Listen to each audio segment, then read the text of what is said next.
SFI സംസ്ഥാന president M Sivaprasad കൂടി നമ്മോടൊപ്പം ചേരുന്നുണ്ട്. എം ശിവപ്രസാദ്, ഇപ്പോൾ നമ്മൾ നോക്കുകയാണെങ്കിൽ ഈ 2021 ചെറിയൊരു നിസാര കേസ് ചൂണ്ടിക്കാണിച്ച് ഐഷി ഘോഷിനെ അറസ്റ്റ് ചെയ്യാൻ പോലീസ് AKG ഭവനിലേക്ക് എത്തുന്ന ഒരു സാഹചര്യമാണ് അവിടെ ഉണ്ടായത്. അതും പോലീസ് വേഷം ധരിക്കാതെ സിവിൽ വേഷത്തിലാണ് അവിടെ പോലീസ് ഉദ്യോഗസ്ഥ എത്തുന്നത്.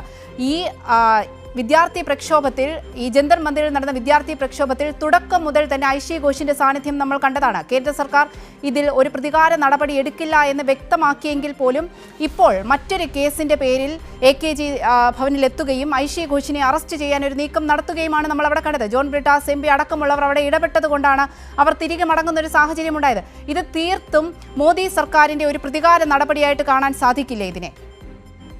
രാജ്യത്തെ RSSന്റെ തന്നെ കുട്ടിപ്പട്ടാളമായി ഇപ്പോ ഡൽഹി പോലീസ് പ്രവർത്തിക്കുകയാണ്.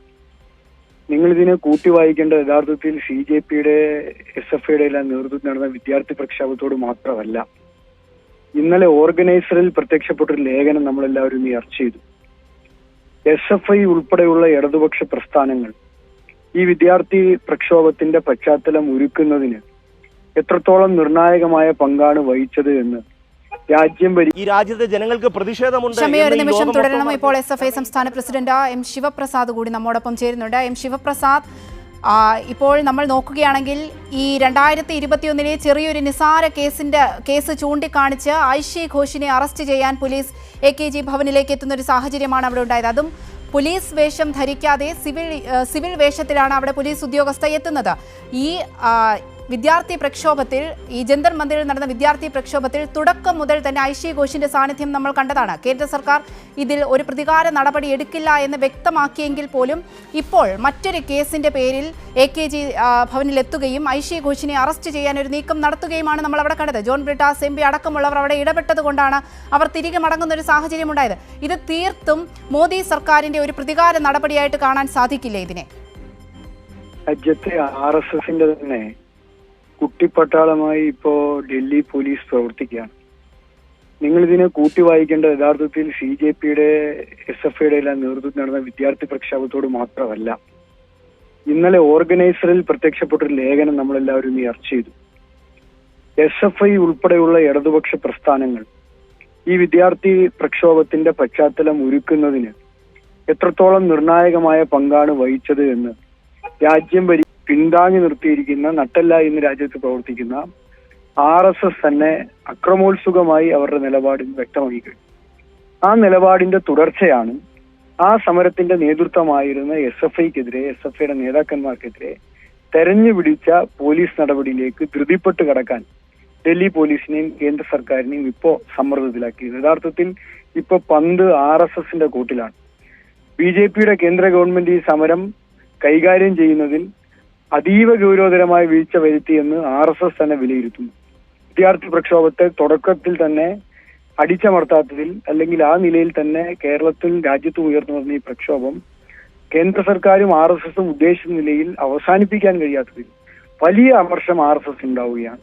അതിൽ ഇടതുപക്ഷ സംഘടനകളുടെ സാന്നിധ്യമാണ് അത്ര വേഗം ഈ വിദ്യാർത്ഥി പ്രക്ഷോഭം കെട്ടടങ്ങാതെ പോയത് എന്ന് രാഷ്ട്രീയമായി ഇപ്പോൾ RSS വിലയിരുത്തുമ്പോൾ ആ വിലയിരുത്തലിന്റെ പ്രതിഫലനമായി ഈ അറസ്റ്റിനെയും പ്രതികാര നടപടിയും നാം കാണേണ്ടതായിട്ടുണ്ട്.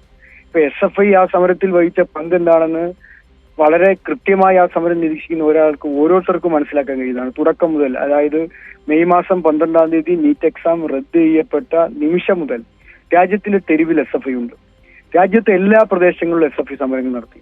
നിങ്ങൾ മനസ്സിലാക്കേണ്ടത് 24 സംസ്ഥാനങ്ങളിൽ SFI നീറ്റ് വിഷയം ഉയർത്തി മാർച്ചുകൾ നടത്തി, ധർണകൾ നടത്തി, സമരങ്ങൾ നടത്തി. 600-ലധികം SFI പ്രവർത്തകർ നീറ്റ് സമരത്തിന്റെ ഭാഗമായി മാത്രം കസ്റ്റഡിയിലെടുക്കപ്പെട്ടു.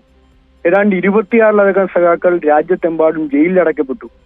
രാജ്യത്തെ വിവിധ പ്രദേശങ്ങളിൽ അതിശക്തമായ വിദ്യാർത്ഥി പ്രക്ഷോഭം SFI നേതൃത്വം കൊടുത്തു. ആ ഘട്ടത്തിലാണ് CJP ഉൾപ്പെടെയുള്ള മറ്റ് സംഘടനകൾ ഈ സമരത്തിന്റെ ഭാഗമായി വരുന്നത്.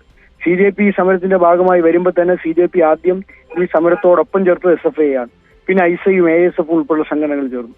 ഇങ്ങനെ ഇടതുപക്ഷ സംഘടനകളും CJPയും കൂടി ചേർന്ന് നടത്തിയ ഐതിഹാസികമായ ഇന്ത്യയുടെ ചരിത്രത്തിൽ എക്കാലവും ഓർമ്മിപ്പിക്കപ്പെടാൻ പോകുന്നതും RSSന്റെ തകർച്ചയുടെ തുടക്കമെന്ന്, BJP ഗവൺമെന്റിന്റെ തകർച്ചയുടെ തുടക്കമെന്ന് ഇന്ത്യക്ക് വിലയിരുത്തപ്പെട്ടതുമായ ഒരു സമരത്തിന് നേതൃത്വം കൊടുത്തതിനുള്ള പ്രതികാര നടപടി ഏത് വിധേനയും തീർക്കണം എന്ന ദുഷ്ടലാക്കോടുകൂടി ഡൽഹി പോലീസ് ഇറങ്ങിയിരിക്കുകയാണ്. രാജ്യത്തെ ഒരു ദേശീയ പാർട്ടിയുടെ ആസ്ഥാനത്തേക്ക് ഒരു മടിയുമില്ലാതെ പോലീസിനെ അവർ പറഞ്ഞയക്കുന്നു. ഒരു ഫാസിസ്റ്റ് ഭരണകൂടം എങ്ങനെയാണ് വിദ്യാർത്ഥികളെ ഭയപ്പെടുന്നത് എന്നതിന്റെ നേരുദാഹരണമായി ഇതിനെ നമുക്ക് കാണാൻ കഴിയും. ഫാസിസം യഥാർത്ഥത്തിൽ ഭയപ്പെട്ടിരിക്കുന്നു. ഫാസിസത്തിന്റെ സുഖതയാണ് നമ്മൾ പലപ്പോഴും കണ്ടിട്ടുള്ളത്. എന്നാൽ അക്രമോത്സുകമായ ഫാസിസം ഇന്ന് വിദ്യാർത്ഥികളെ ഭയപ്പെടാൻ ആരംഭിച്ചിരിക്കുന്നു. വിദ്യാർത്ഥി പ്രക്ഷോഭങ്ങളെ ഭയപ്പെടാൻ ആരംഭിച്ചിരിക്കുന്നു. വിദ്യാർത്ഥി ശബ്ദങ്ങളെ ഭയപ്പെടാൻ ആരംഭിച്ചിരിക്കുന്നു. ഒരു വിദ്യാർത്ഥി നേതാവിനെ ഭയപ്പെടുന്ന ആളാണ് ഇന്ത്യൻ പ്രധാനമന്ത്രിയും ഭരണകൂടവും എന്ന് ഈ രാജ്യം കണ്ടുകൊണ്ടിരിക്കുകയാണ്. 56 ഇഞ്ച് നെഞ്ചിന്റെ പ്രതിരോധം വിദ്യാർത്ഥികൾക്ക് മുന്നിൽ ഇടിഞ്ഞു താഴുന്നതാണ് ഈ വർത്തമാനകാല ഇന്ത്യയിലെ സമീപകാലത്ത് നാം കണ്ടതെങ്കിൽ, അതേ 56 ഇഞ്ച് ഭരണകൂടം വിദ്യാർത്ഥി നേതാക്കന്മാരെ തെരഞ്ഞുപിടിച്ച് ആക്രമിക്കുമ്പോൾ, അവരെ ജയിലിലടക്കാൻ ശ്രമിക്കുമ്പോൾ അവരെ ഭയപ്പെട്ടാണ് ഞങ്ങൾ ജീവിക്കുന്നതെന്ന് സ്വയം പ്രഖ്യാപിക്കുന്ന തുല്യമാണെന്ന് ഈ BJP നേതാക്കന്മാർ മനസ്സിലാക്കേണ്ടതായിട്ടുണ്ട്. അപ്പോൾ വിദ്യാർത്ഥികളെ ഭയപ്പെടുന്ന, വിദ്യാർത്ഥി ശബ്ദങ്ങളെ ഭയപ്പെടുന്ന, അവരുടെ സമരങ്ങളെ, പ്രതിരോധങ്ങളെ ഭയപ്പെടുന്ന ഒരു ഭരണകൂടമായി സൂര്യനസ്തമിക്കാത്ത സാമ്രാജ്യമാണ് ഞങ്ങളുടേതെന്ന് 100ാം വർഷത്തിൽ RSS പ്രഖ്യാപിച്ച RSSന്റെ സാമ്രാജ്യത്തിൽ അവർ തന്നെ തയ്യാറായിരിക്കുന്നു എന്നത് ഇന്ത്യ മാറി തുടങ്ങുന്നു എന്നതിന്റെ ഏറ്റവും നേർചിത്രമാണെന്ന് നാം ബോധ്യപ്പെടണം. This is the beginning of the end എന്ന് എഴുതിയത് രാജ്യത്തെ പ്രധാനപ്പെട്ട മാധ്യമങ്ങളാണ് ഈ വിദ്യാർത്ഥി സമരത്തിന്റെ വിജയത്തിന് മുന്നിൽ. അപ്പം RSSന്റെയും BJPയുടെയും അക്രമോത്സുകമായ അക്രമങ്ങളിലൂടെ, അതിക്രമങ്ങളിലൂടെ,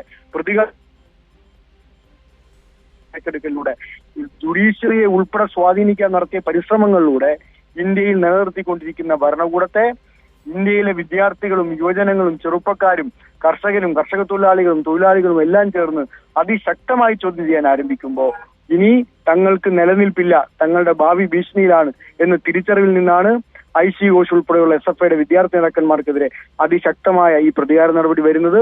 ഇടതുപക്ഷം എത്രത്തോളം ഇന്ത്യൻ രാഷ്ട്രീയത്തിൽ പ്രസക്തമാണ് എന്നുകൂടി തെളിയിക്കുന്ന നടപടിയാണ് കേന്ദ്ര ഗവൺമെന്റ് സ്വീകരിച്ചിരിക്കുന്നത്. കോൺഗ്രസ് ഉൾപ്പെടെയുള്ള പ്രതിപക്ഷ പാർട്ടികൾ ഇന്ത്യയിൽ ഉള്ളപ്പോഴും ഇടതുപക്ഷത്തിന്റെ രാഷ്ട്രീയ പ്രസക്തി, ഇടതുപക്ഷത്തിന്റെ രാഷ്ട്രീയ ഉത്തരവാദിത്തം, ഇടതുപക്ഷത്തിന്റെ രാഷ്ട്രീയ അടിത്തറയിൽ ഊന്നിയുള്ള സമരങ്ങൾ അത് ഇടതുപക്ഷത്തിന് മാത്രമേ ഇന്ത്യയിൽ സാധ്യമാകൂ എന്ന് തെളിയിക്കുന്നത് കൂടിയാണ് നടപടി.